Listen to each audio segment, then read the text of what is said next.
प्राकृतिक खेती को बढ़ावा देने के लिए देश भर में कई अभियान चलाए जा रहे हैं।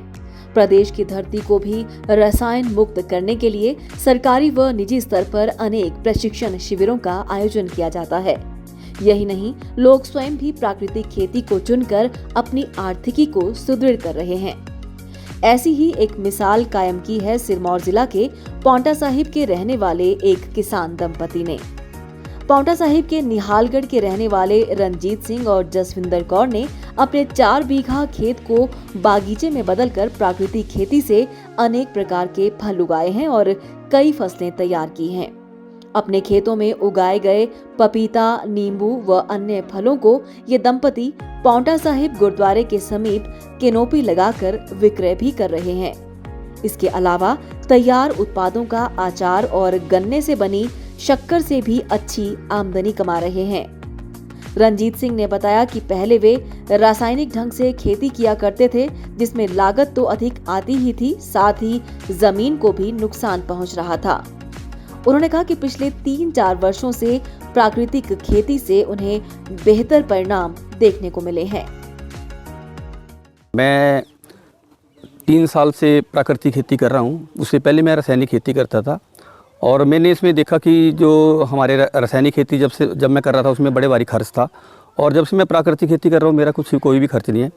और मैंने लगभग 4 बीघे में एक बगीचा तैयार कर रखा है, ऑर्चर्ड तैयार किया हुआ है। उसमें मैंने नाना प्रकार के पौधे लगा रखे हैं, लगभग 10-12 किस्म के पौधे लगा रखे हैं, जिससे कि मुझे 12 महीने कोई ना कोई कुछ ना कुछ अर्न आती रहती है। जैसे कि उसमें मैंने हल्दी, अदरक और फ्रूट के रूप में जैसे पपाया लगा रखा है, अमरूद है और केला है, और बीच में मैंने चंदन के वृक्ष भी लगा रखे हैं। मतलब लगभग 10-12 किस्म के पौधे मैंने लगा रखे हैं। और जहाँ तक कि मैं फसल की बात करना चाहता हूँ, फसल में मेरा कोई खर्च नहीं आता। पहले लगभग मेरा जैसे कि साल में 15,000 के करीब खर्च आ जाता था, अब मेरा जो खर्चा है शून्य है। एक देसी गाय पर ही मैं खेती कर रहा हूँ। रंजीत सिंह ने बताया कि आत्मा परियोजना से जहां उन्हें तकनीकी जानकारियां मिली, वहीं कैनोपी व विक्रय स्थान भी उपलब्ध करवाया गया है। रंजीत सिंह की पत्नी जसविंदर कौर का कहना है कि प्राकृतिक खेती से उनकी आमदनी तो बढ़ी ही है, साथ ही वे लोगों को जहर मुक्त उत्पाद भी उपलब्ध करवा रहे हैं।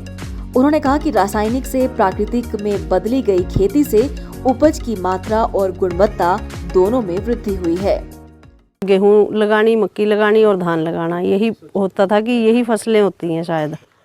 तो जैसे जैसे हम ट्रेनिंगें करते गए, कभी 1 दिन की ट्रेनिंग, कभी 5 दिन का शिविर, कभी कहीं, और इधर उधर मतलब सारा हमें डिपार्टमेंट ने, एग्रीकल्चर डिपार्टमेंट ने सारे घुमा घुमा के दिखाया।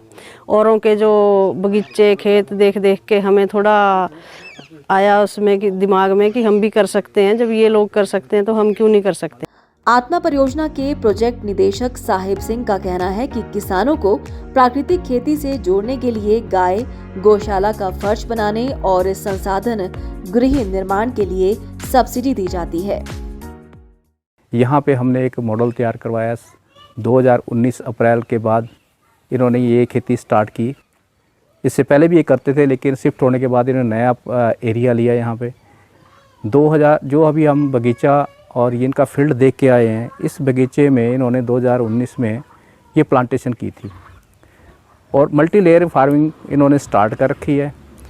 इसी बगीचे में इनका नींबू, पपीता, हल्दी, अमरूद, जामुन और अन्य प्रकार के बहुत से पौधे लगे हुए हैं। बीच में शिमला मिर्च इत्यादि सारी लगी हुई है। जो विभाग द्वारा सब्सिडी दी जाती है वो इनको दी है।